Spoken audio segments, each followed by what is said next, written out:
Hello दोस्तों। तो कैसे हो आप सब? आशा करता हूँ काफी अच्छे होंगे।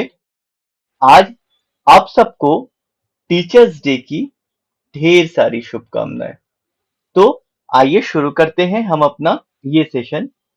तो कल हमने आपको ये बताया था कि हम माया प्रोजेक्ट को किस तरह से सेटअप करते हैं, और आज का हमारा टॉपिक होने वाला है कि हम माया फाइल को सेटअप क्यों करते हैं आखिर। क्यों हम दूसरे अदर सॉफ्टवेयर की तरह नॉर्मली उसको सिंपली सेव नहीं करते किसी फोल्डर में, हम इसके लिए प्रोजेक्ट बनाते हैं, ऐसा हम क्यों करते हैं। तो आइए स्टार्ट करते हैं। तो आप यहाँ देख सकते हैं, यहाँ पे हमारे पास एक माया फाइल खुली हुई है, और हम यहाँ पर हमारा जो प्रोजेक्ट विंडो है इसमें हमने कल एक टेस्ट नाम का जो प्रोजेक्ट है वो बनाया हुआ था, टेस्ट 2 नाम का। तो कल मैंने आपको दिखाया था कि अगर इस फाइल को हम सेव करते हैं तो ये सीधा इस सीन में जा रहा है। अब हम इस डायलॉग बॉक्स को वापस जाकर अगर हम देखें तो आप देख सकते हैं कि हमारे पास यहाँ पे काफी सारे फोल्डर्स पड़े हुए हैं, जिसमें से कुछ हमारे एसेट्स हैं। ऑटो सेव जो अपनी फाइल है उसे ऑटो सेव करता है। नंबर ऑफ ऑटो सेव कितने होंगे ये हम उसे दे सकते हैं। ऑटो सेव कैसे करते हैं ये मैं आपको किसी और सेशन में दिखाऊंगा। अगर हमारे पास कोई क्लिप्स हमने ली हुई है तो वो कहाँ सेव होता है। अगर हमने कोई ऑडियो फाइल लिया हुआ है तो वो कहाँ से वो साउंड्स में सेव होता है। अगर हमने कोई स्क्रिप्ट स्पेसिफिकली लोड की हुई है और हम फाइनली इस पूरी फाइल को असेंबल कर रहे हैं तो वो इस स्क्रिप्ट फाइल में सेव होता है। तो वाकई हम देखते हैं कि हमारे पास काफी सीक्वेंसेस हैं, हमारे काफी फोल्डर्स हैं जिनमें हम सारे अलग अलग जो हमारे ऑप्शंस हैं वो सिंपली, आइए हम इस फाइल को सेव करते हैं।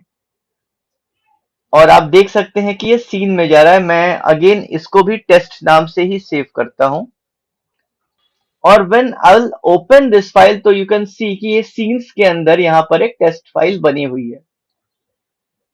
अब एज अ डेमो मैं आपको दिखाता हूँ कि हम लेट अस सपोज यहाँ पर एक बाउंसिंग बॉल का हम एक छोटा सा एनिमेशन बना लेते हैं, जैसा कि हमने प्रीवियसली आपको मैंने ट्यूटोरियल में बताया हुआ है।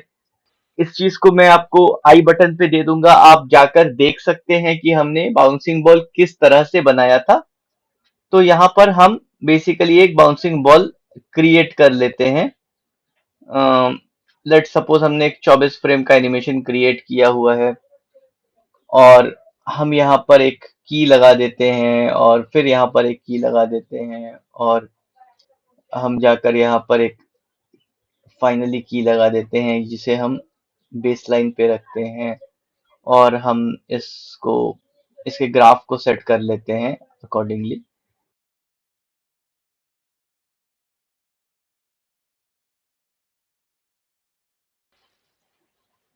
जिससे ये बाउंसिंग बॉल आपका आप देख सकते हो रहा है। अब कई बार हम क्या करते हैं, एनिमेशन को चेक करने के लिए हम प्ले ब्लास्ट निकालते हैं। प्ले ब्लास्ट क्या होता है? प्ले ब्लास्ट वो रफ सीक्वेंस है जिसे जो हमारे माया व्यू पोर्ट को कैप्चर करता है, और जिससे हम एनिमेशन की स्पीड या कैमरा एंगल्स का में जो लूप्स हैं हम जो भी डालते हैं, या कैमरा चेंजेस है, या व्हाटएवर जो भी हम अपने व्यू पोर्ट पे करते हैं उन सबको कैप्चर करते हैं। तो यहाँ पे हम प्ले ब्लास्ट निकालते हैं। एक प्ले ब्लास्ट निकालने के लिए हमें करना क्या है, अपने टाइमलाइन में कहीं पर भी आप क्लिक कर सकते हैं, और यहाँ पर प्ले ब्लास्ट ऑप्शन है बिल्कुल आखिर में, उसके पास में एक स्क्वायर बॉक्स बना हुआ है, उस पर क्लिक करते हैं, और यहाँ पर जाकर एक स्पेसिफिक साइज देते हैं। साइज देने के लिए हमने क्या करना होता है, लेट अस सपोज हमने इसके स्केल को 1 कर दिया, और इसमें एक हमने साइज डाल दी फ्रॉम रेंडर सेटिंग। अब रेंडर सेटिंग चाहे जो भी हो माने व्हाटएवर जो भी होगा वो स्पेसिफिक रेंडर सेटिंग इस पे आ जाएगा। अब हम क्या करते हैं, इसको सेव करते हैं। जैसे ही हमने सेव किया, हमने माया को एक ऑप्शन दिया कि हमारे फाइल को आप सेव कर लीजिए, और फिर हम प्ले ब्लास्ट को निकालते हैं।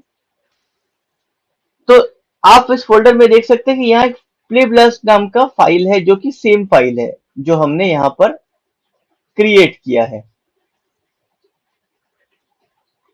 सो इसी तरह से अगर मैं इसे कोई टेक्सचर देना चाहता हूं इस स्पेसिफिक फाइल को, तो मैंने अगेन प्रॉपर्टीज में इसके जाऊंगा मैं कंट्रोल ए प्रेस करके, और यहाँ पर लैम्बर्ट मटेरियल जो कि ऑलरेडी अप्लाइड है, इसमें अगर हम कलर में जाते हैं तो ये जैसे ही हमने फाइल पे क्लिक करा यहाँ पर जाकर, तो आप देखेंगे कि इस यहाँ पर एक स्पेस खुल के आ गया है, जहां पर हम जो भी टेक्सचर है किसी भी ऑब्जेक्ट का वो हम डाल सकते हैं।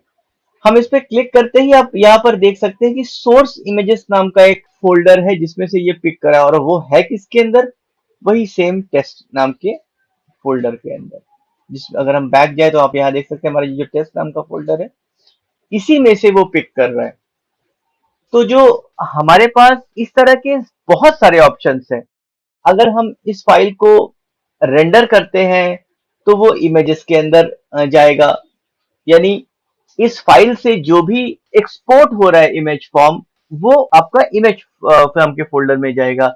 और इस सेम फाइल में जो जो भी हम इंपोर्ट हो रहा है, जो भी जैसे हम टेक्सचर क्या करते हैं इंपोर्ट कर रहे हैं, कोई भी रेफरेंस इमेज जो है हम उसको इंपोर्ट कर रहे हैं, तो वो सारी जो चीजें हैं वो सोर्स इमेजेस में जाएंगी। सो इस तरह से टाइम टाइम पर मैं अलग अलग ट्यूटोरियल्स में आपको बताता चला जाऊंगा कि किस तरह से आपकी ये जो फोल्डर्स हैं, ये जो स्टैक्ड फोल्डर्स हैं, आपको कितनी ज्यादा हेल्प करते हैं जब आप माया में कोई भी चीज बनाते हैं। तो आशा करता हूं आपको मेरा ये सेशन समझ में आया होगा। अगर आपकी कोई भी क्वेरी है, आपके कुछ सुझाव हैं, तो मैं आपसे दरख्वास्त करूंगा कि प्लीज आप उसे कमेंट के जरिए हम तक पहुंचाइए। हमें बहुत खुशी होगी आपका कमेंट पाकर। तो मिलते हैं अपने नेक्स्ट सेशन में। तब तक के लिए आप ख्याल रखें अपना, अपनों का और हमारे समाज का। मिलते हैं हमारे नेक्स्ट वीडियो में। तब तक के लिए धन्यवाद।